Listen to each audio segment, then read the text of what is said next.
हिंदू धर्मावलंबियों का पवित्र धार्मिक स्थल जनकपुर धाम दक्षिण एशिया के मध्य भाग में अवस्थित नेपाल के 14 अंचलों में से जनकपुर अंचल के धनुषा जिले में पड़ता है।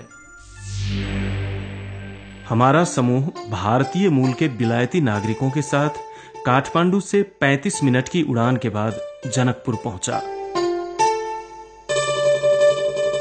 जनकपुर में एयरपोर्ट से हम लोग होटल पहुंचे और फिर कुछ देर विश्राम के बाद जगत जननी सीता व अन्य देवी देवताओं के दर्शन पूजन के लिए जानकी मंदिर एवं अन्य मंदिरों की ओर निकल पड़े।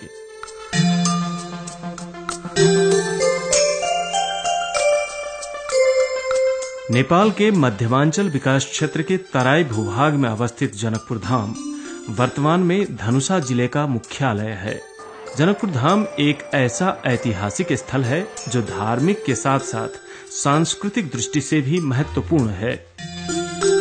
प्राचीन मिथिला की राजधानी जनकपुर में रहे अनेक मठ मंदिर, कुंड एवं तालाबों का हिंदुओं के बीच विशेष धार्मिक महत्व है। इस पुण्य भूमि पर राजर्षि जनक का दरबार हुआ करता था और यहीं जगत जननी जानकी का मर्यादा पुरुषोत्तम श्री राम के साथ विवाह संपन्न हुआ था। धार्मिक सांस्कृतिक विशिष्टता व अनेक मनमोहक दृश्यों के कारण यह स्थान पर्यटकीय दृष्टि से भी महत्वपूर्ण माना जाता है। अपनी धार्मिक तथा सांस्कृतिक महिमा के माध्यम से जनकपुर न केवल नेपाल में अपितु भारत सहित पूरे संसार में प्रसिद्ध है।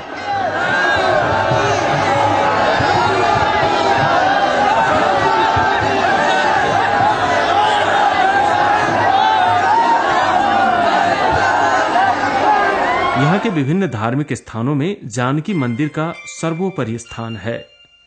इस मंदिर के अंदर सैकड़ों कमरे, पूजा स्थल, मंडप, भंडार कक्ष आदि हैं। मंदिर के चारों ओर राम, सीता, लक्ष्मण, जनक आदि के मंदिर हैं तथा धनुष सागर, गंगा सागर, रत्न सागर, अर्गजा सागर आदि पवित्र कुंड एवं तालाब हैं। इन तालाबों में एक तालाब है अंग सागर। विश्वास किया जाता है कि सीता जी इसी में स्नान किया करती थीं। धार्मिक विश्वास है कि राजा जनक के दरबार में शिव का एक धनुष था जो इतना भारी था कि उसे कोई हिला डुला तक नहीं सकता था। लेकिन कमरे की सफाई करते समय नन्ही सीता ने आसानी से उसे उठा लिया।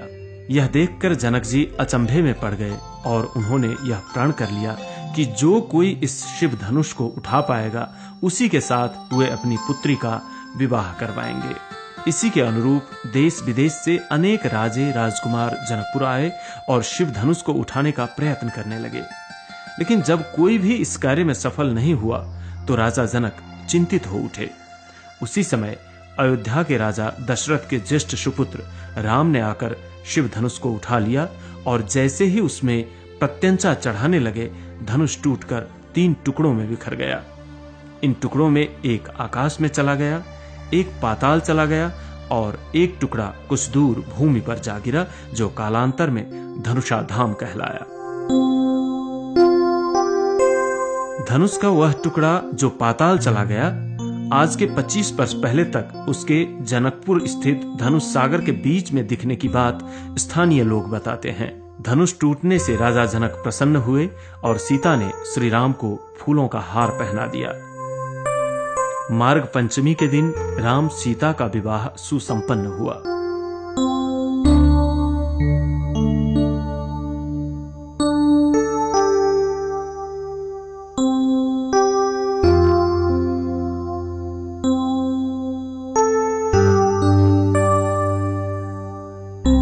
जनकपुर में हर साल रामनवमी, जानकी नवमी, विवाह पंचमी और छठ पर्व में भारी मेले लगते हैं। मेले में दूर दूर से दर्शनार्थी आते हैं। रामनवमी का मेला भगवान श्री राम के जन्मदिन के उपलक्ष्य में लगता है, जबकि विवाह पंचमी का उत्सव राम सीता के विवाह दिन के स्मरण स्वरूप मनाया जाता है।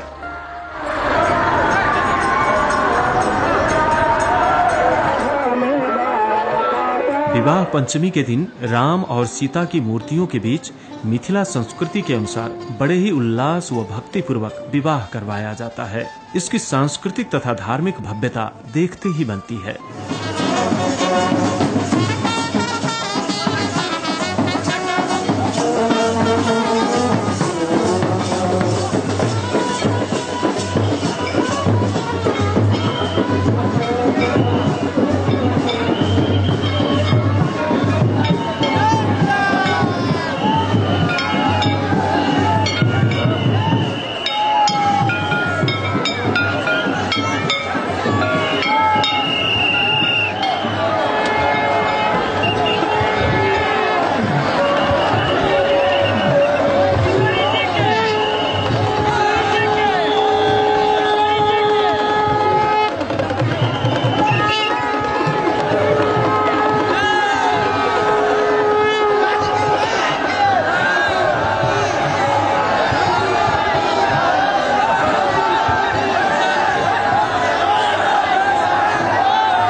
नेपाल के तराई में रहने वाले मैथिल सहित विभिन्न समुदाय द्वारा मनाया जाने वाला छठ पर्व एक रोमांचक व महत्वपूर्ण पर्व है।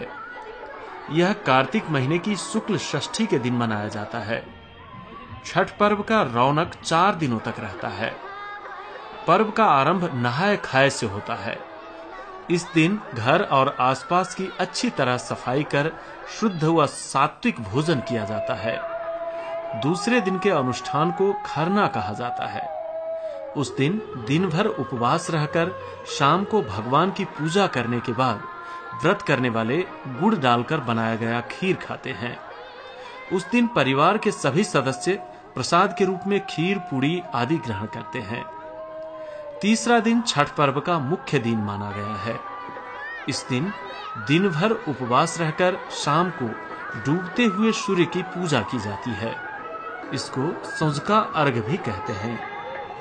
संध्याकालीन अर्घ के समय फल फूल, ठकुआ, भुसवा, गन्ना, नारियल आदि प्रसादों को टोकरी में सजाकर नदी या तालाब के किनारे ले जाते हैं।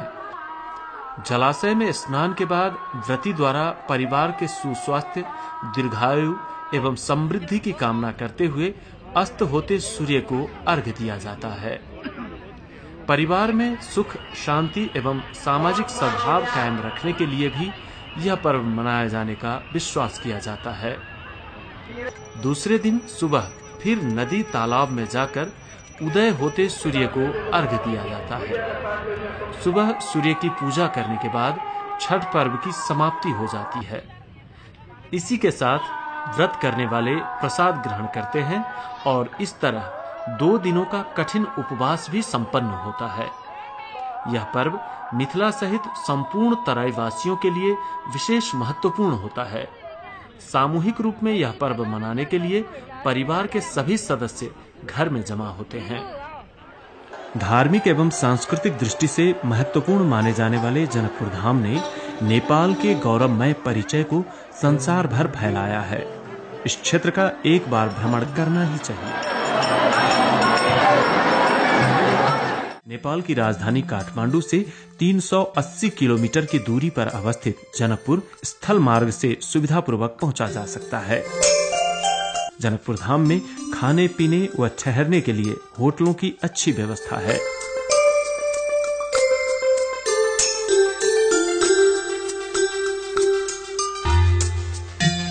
दूसरे दिन हम जनकपुर से जीप में बैठकर 20 किलोमीटर दूर धनुषा धाम आ गए।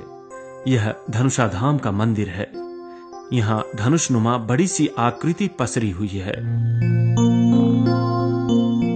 कहा जाता है कि यह शिव धनुष का वह टुकड़ा है जो श्री राम के द्वारा प्रत्यंचा लगाते समय टूटकर जमीन पर आ गिरा था।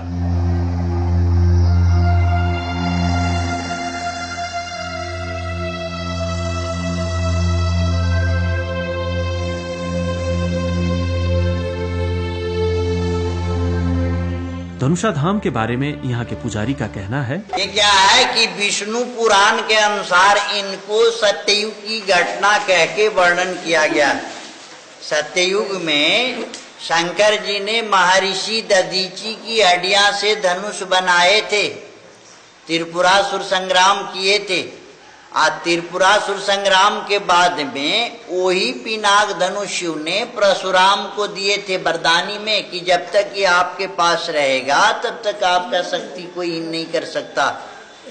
जब उन्होंने क्षेत्रियों को 21 बार नाश कर चुके तो फिर ले जाके शिव जी को देने गए कि प्रभु हमने बहुत हत्या हिंसा कर चुके, अब अपनी अस्त्र को संभालिए, हमको उद्धार होने दीजिए। तो बोले कि देखिए ये पिनाकी धनुष ले जाके आप राजा जनक को दे दीजिए, विदेह महाराज को।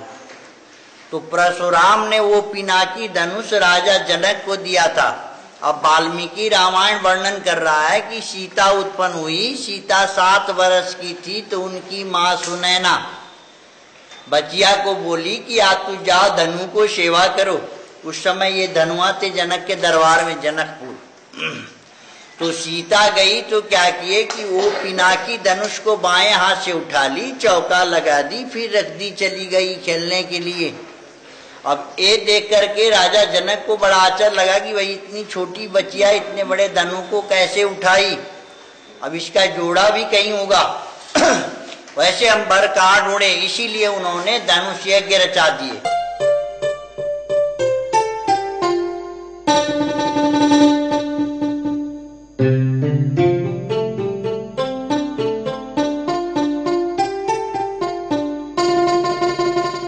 धनुषा धाम के दर्शन के बाद हम जनकपुर धाम लौट आए।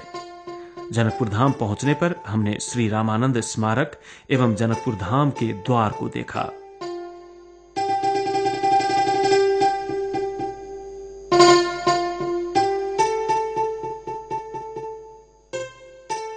जनकपुर से 35 मिनट की हवाई यात्रा के बाद हम काठमांडू पहुंचे और होटल आ गए। इस तरह हमारी आज की यात्रा पूरी हुई। दूसरे दिन सभी तीर्थयात्री अतिथियों को फूल माला पहनाकर हम काठमांडू एयरपोर्ट पहुंचाने आए।